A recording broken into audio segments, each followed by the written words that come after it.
Hello दोस्तों, मैं हर्ष आपका स्वागत करता हूं पढ़ाई क्लब में। आज हम लोग क्लास 10th की मैथ शुरू कर रहे हैं। क्लास 10th की हम लोग अभी तक 9th पढ़ रहे थे। क्लास 9th की मैथ, उसमें हम पहला चैप्टर पूरा खत्म कर लिए थे।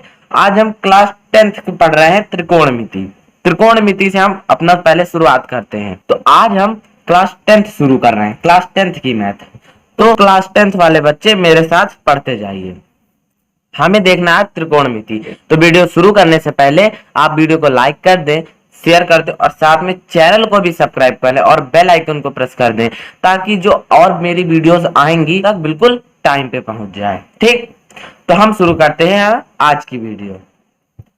तो हमें आज चैप्टर 8, ये जो चैप्टर 8 है, उसका हमें त्रिकोणमिति का परिचय, ये चैप्टर का नेम है। आप बुक में देखिए, चैप्टर का नेम त्रिकोणमिति का परिचय है। इसे इंग्लिश में इंट्रोडक्शन ऑफ ट्रिग्नोमेट्री कहते हैं। आज मैं ये पढ़ाऊंगा, बिल्कुल शुरू से पूरा इंट्रोडक्शन पढ़ाऊंगा इसका। ठीक, आप देखते जाइए और समझते जाइए, आपको बिल्कुल समझ में आएगा ये चैप्टर। ठीक, तो सबसे पहले इसका नाम का मतलब जान लेते हैं कि ये जो त्रिकोणमिति ये क्या है। इसको देखिए, त्रिकोणमिति ये जो है, लिख लेते हैं पहले, त्रिकोणमिति। ठीक, देखा आपने, त्रिकोणमिति है। तो अब ये त्रिकोणमिति में आप इसको अलग अलग विभाजित कर दीजिए, मतलब त्रि को अलग, कोण को अलग, मिति को अलग। तो अगर आप देखेंगे तो इसमें आपका त्रि का मतलब 3 होता है, कोण का मतलब तो कोण होता है, और मिति का मतलब माप होता है। मतलब माप मतलब किसी भी लंबाई वाले, यानी इसको हम बोलेंगे 3 कोणों की माप को हम त्रिकोणमिति कहते हैं। यानी 3 कोण किस में होते हैं? 3 कोण तो आपके सिर्फ त्रिभुज में होते हैं। त्रिभुज में होते हैं 3 कोण, तो हमने त्रिभुज बना लिया। ठीक, इसमें 3 कोण तो होते हैं, चतुर्भुज में थोड़ा ना हो जाएंगे, उसमें तो 4 कोण होंगे। यानी 3 कोण कहें या 3 भुजा कहें, उनमें ही हमारी त्रिकोणमिति लगती है, यानी त्रिभुज में हमारी त्रिकोणमिति लगती है। अब ये जो त्रिकोणमिति है, अब हमें क्या करना है, अब क्या समझना है? तो आप देखिए, इसमें हम त्रिकोणमिति का यूज क्यों करते हैं? हम त्रिकोणमिति का यूज करते हैं हमारी जो दूरी नहीं दी गई उसको निकालने के लिए। देखिए कैसे, हमें जो क्लास 10th में पढ़ना है वो हमें सिर्फ समकोण त्रिभुज में त्रिकोणमिति का यूज पढ़ना है। आगे की क्लास में आप दूसरे त्रिभुजों को भी पढ़ेंगे, हमें अभी सिर्फ समकोण त्रिभुज को ही देखना है, यानी राइट एंगल को ही देखना है। तो अब ये रहा हमारा समकोण त्रिभुज, जिसमें समकोण त्रिभुज, अब बताओ क्या होता है सवाल? जिसमें एक कोण 90 अंश का होता है, वो हमारा क्या होता है? समकोण त्रिभुज होता है। ये होता है ना।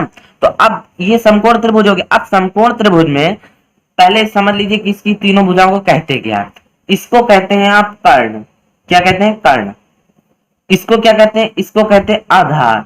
ठीक, और इसको क्या कहते हैं? इसको कहते हैं लंब। ठीक, हाइपोटेन्यूस, बेस और लंब को कहते हैं परपेंडिकुलर। ये इंग्लिश में हम इनको कहते हैं। तो अब देखिए, इसमें पहले हम पाइथागोरस लगा के क्या करते हैं? अगर हमें दो भुजापति पता होता है, लंब पता है, मान लीजिए आधार पता है, अब दो भुजा पता है, अब कर्ण निकालना है, तो हम पाइथागोरस लगा देते हैं। पाइथागोरस तो आपको पता होगी क्या होती है। पाइथागोरस क्या होती है? कर्ण का स्क्वायर बराबर लंब का स्क्वायर प्लस आधार का स्क्वायर। ये हम कर देते हैं पाइथागोरस में। अगर आपको कर्ण नहीं पता तो आप लंब का स्क्वायर प्लस आधार का स्क्वायर लगा दीजिए, आप कर्ण भी मिल जाएगा। और अगर आपको लंब नहीं पता तो आप आधार के स्क्वायर को यहाँ माइनस में ले जाइए, फिर कर्ण का स्क्वायर कर दीजिए, आधार का स्क्वायर कर दीजिए, फिर कर्ण का जो आए इधर आंसर कर्ण में, वो आधार को घटा दीजिए, आपका लंब भी आ जाएगा, बाद में रूट लगा दीजिएगा। ठीक, ये तो हमारी पाइथागोरस हो गई, ये तो आप लोगों को आता होगा। तो हमें समकोण त्रिभुज में ही क्लास 10 में त्रिकोणमिति का यूज करना है। तो त्रिकोणमिति का अब यूज इसमें कैसे करेंगे? त्रिकोणमिति का यूज, ये तो हमने पाइथागोरस बता दिया। त्रिकोणमिति जैसे हमने समकोण त्रिभुज एक बना लिया। अब इसमें एक 90 अंश का कोण दे दो, हो गया। इसे नाम दे दो ए, बी और सी, ये नाम दे दिया। अब इसमें हमें कोई एक कोण दिए, मान लीजिए सी दिए, हमें सी कोण दिए, मान लीजिए 30 अंश दिए। अब आपको लंब की एक दूरी दी, मतलब बेस आधार ले लीजिए, आधार हम बीसी ले लेते हैं। अब बीसी होगा आधार, अब बीसी आधार लेंगे तो इसकी हमें दूरी दी है मान लीजिए 5 सेंटीमीटर। अब हमें कह रहा है कि आप कर्ण को निकालिए। तो अब आप कर्ण को कैसे निकाल सकते हैं? हमें तो सिर्फ एक लगाई दी हुई है भुजा, दो दी होती तो हम मस्त ये पाइथागोरस लगाते, हमारा आंसर मिल जाता। लेकिन हमें अब यहाँ पे एक भुजा दी हुई है और एक कोण दी, तो अब हम इसकी मदद से बाकी दो भुजाओं को कैसे निकालें, इसके लिए हम त्रिकोणमिति का यूज करते हैं। आया समझ में? तो अब इसके लिए अब हमें क्या करना पड़ेगा, इसके लिए पहले ये समझिए कि मान लीजिए मेरा ये 30 अंश मैंने यहाँ कोण दिया, तो ये जो मैंने कोण दिया, ये कोण दिया, अब जो इसके सामने जो भुजा है, देखिए इसकी सामने भुजा कौन सी है, इसके सामने हमारी भुजा कौन सी आ रही है, ये भुजा आ रही है, ये ए बी। तो ये जो कोण के सामने जो कोण दिया होता है, कोण के सामने जो भुजा दी हुई होती है, उसे हम क्या कहते हैं, उसे हम लंब कहते हैं, परपेंडिकुलर कहते हैं, उसे हम लंब कहते हैं। और जो ये जो इसके सामने नहीं होती, इसके सामने ये है, अब इसके सामने क्या नहीं है, इसके सामने पहले ये बताइए, ये 30 के सामने और कौन सी भुजा नहीं, ये नहीं है 30 के सामने, ये नहीं है 30 के सामने, तो ये नहीं है, तो ये तो हमारी कर्ण होती है, क्योंकि आपको पता है कर्ण जो सबसे लंबी भुजा होती है वो कर्ण होती है, और जो 90 अंश के सामने होती है उसे भी हम कर्ण कहते हैं। तो अब बची क्या, अब बची ये बीसी, तो अब ये जो बीसी बची उसे हम क्या कहेंगे, उसे हम आधार कहेंगे। यानी समझ में आया? अगर आपका कोण यहाँ दी होता, यहाँ 30 अंश दी होता, तो हम क्या करते हैं, हम क्या करते हैं, 30 के यहाँ 30 दिया मान लीजिए, तो कोण के सामने वाली भुजा देखेंगे, कोण के सामने कौन सी भुजा है, ये भुजा आ रही है। अब ये जो भुजा आ रही है ये बीसी आ रही है, तो अब हम बीसी को कहेंगे क्या, बीसी को हम लंब कह देंगे। अगर यहाँ कोण दी है, मतलब कोण जहां दी होता है, कोण के सामने वाली जो भुजा होती है उसको हम लंब कहते हैं, और जो सामने वाली भुजा नहीं होती उसे हम आधार कहते हैं। आए समझ में? कर्ण तो खैर हर जगह रहेगा, चाहे यहाँ कोण दे दो चाहे यहाँ कोण दे दो, कर्ण तो यही रहेगी, क्योंकि सबसे लंबी भुजा एसी है। क्योंकि हमारे जो 90 अंश का कोण है, ये 90 अंश का जो कोण है, 90 अंश के जो सामने इसकी ये चोंच टाइप निकली नहीं है, ये ऐसे ये जो चोंच निकली है, ये तो चोंच के सामने ये भुजा है, जो भी 90 अंश का जो 90 अंश का कोण बना हो, तो 90 अंश के कोण के सामने जो भुजा उसे हम कर्ण कहते हैं। आया समझ?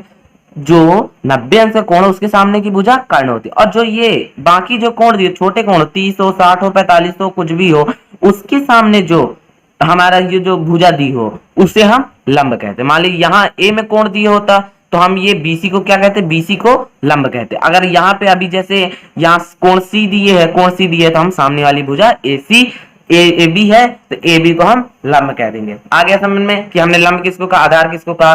तब त्रिकोणमिति को हमें लगाने के लिए हमें सबसे पहले लगाना पड़ता है क्या, हमें साइन थीटा का प्रयोग करना पड़ता है, कॉस थीटा का प्रयोग क्या करना पड़ता है, ठीक है, साइन कॉस का, टेन का भी प्रयोग करना, टेन थीटा, थीटा लगा दीजिएगा, कॉट थीटा, कॉट थीटा। अब इसके बाद क्या आता है, इसके बाद आता है आपका सेक थीटा, इसके बाद आता है कॉसेक थीटा। अब ये क्या बला है, क्योंकि आपने ये पहले कभी नहीं पढ़ा, क्योंकि ये आपका पहला चैप्टर है जो क्लास 10th में आपकी शुरुआत हुई, 9th में तो था नहीं, 10th में है, अभी 11th में भी आएगा, अगर आप मैथ लेते हैं 12th में भी आएगा, तो वहां पे आपका जो इसका स्तर है वो बस बढ़ जाएगा। यहाँ बिल्कुल आपको शुरुआत से दिया है। तो त्रिकोणमिति के जो सबसे मेन होता है, ये 6 चीजें होती हैं, sine theta, cos theta, tan theta, cot theta, sec theta, cosec theta, ये होती है। ये जो थीटा लगा है ना, थीटा का मतलब होता है कोण, कोण, ये जो कोण जैसे हमारा यहाँ 30 दिए ना कोण, तो ये जो कोण दिए उसको हम ही थीटा कहते हैं। थीटा एक ग्रीक लैंग्वेज का एक अल्फाबेट होता है, और ये बाकी जो ये है साइन, कॉस, टेन, कॉट, सेक, कॉसेक, ये सुविधा के लिए हमें ये नाम दिए गए हैं, ठीक।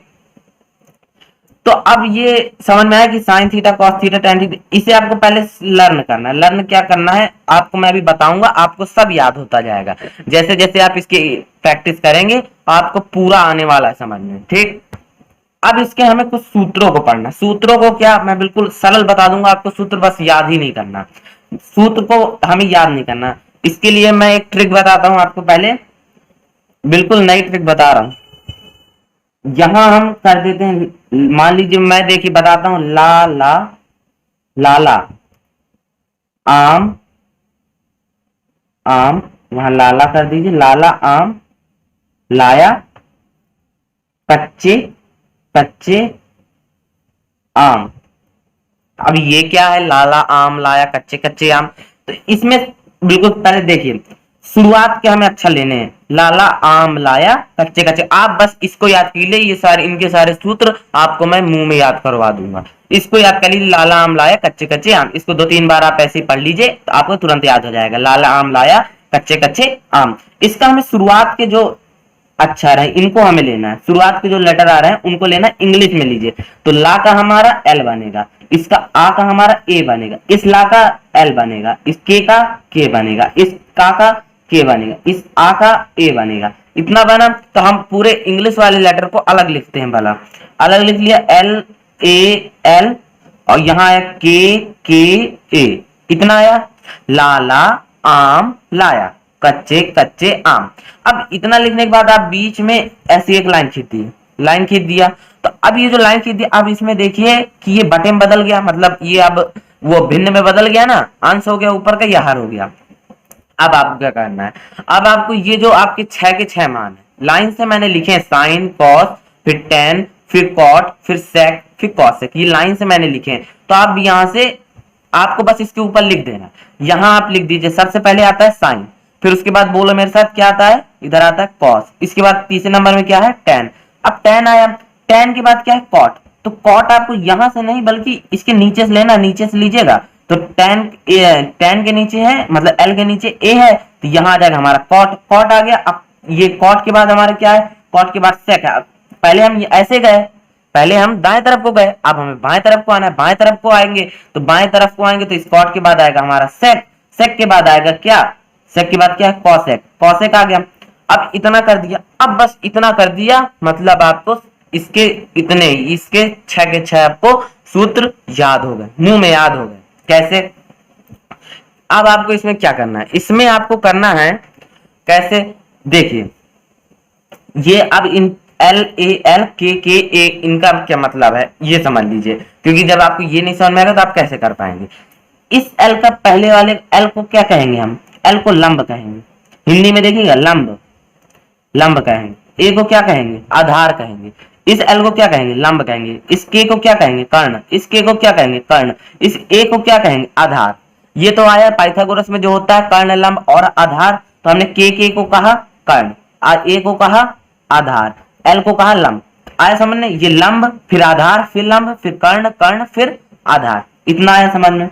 तो अगर आप हिंदी में लिखना चाहे तो हिंदी में लिख दीजिएगा कि लंब फिर इधर आधार फिर लंब फिर कर्ण फिर आधार, ठीक। अब इतना करने के बाद आपको इसमें ऐसे कर लेना, गोले बना ली, अलग अलग कर लीजिए, ये तीनों अलग अलग, अब अलग अलग भिन्न हो गई, अलग अलग भिन्न हो गई। अब आपको क्या करना है, इसके बाद आपको मान लीजिए बताना हमें साइन थीटा का सूत्र क्या होता है।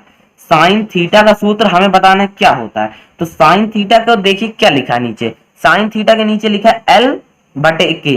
अब इन तीनों को अलग है हमने कर लिया है, तो सिर्फ एल और नीचे देखिए के, इतने को हमने देखा। तो साइन थीटा का हमारा सूत्र एल बटे के हो गया। एल मतलब लंब, एल बटा एल मतलब लंब, के मतलब कर्ण। तो हमारा सूत्र बन गया साइन थीटा बराबर लंब बटे कर्ण। आगे समझ में, आगे समझ में नहीं आया।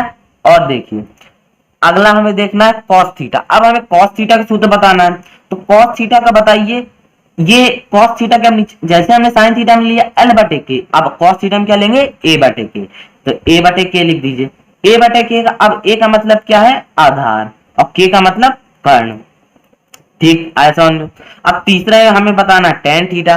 टेन थीटा का बताओ सब, टेन थीटा का क्या हो जाएगा नीचे, एल बटे ए, एल बटे ए मतलब लंब बटे आधार, लंब बटे आधार।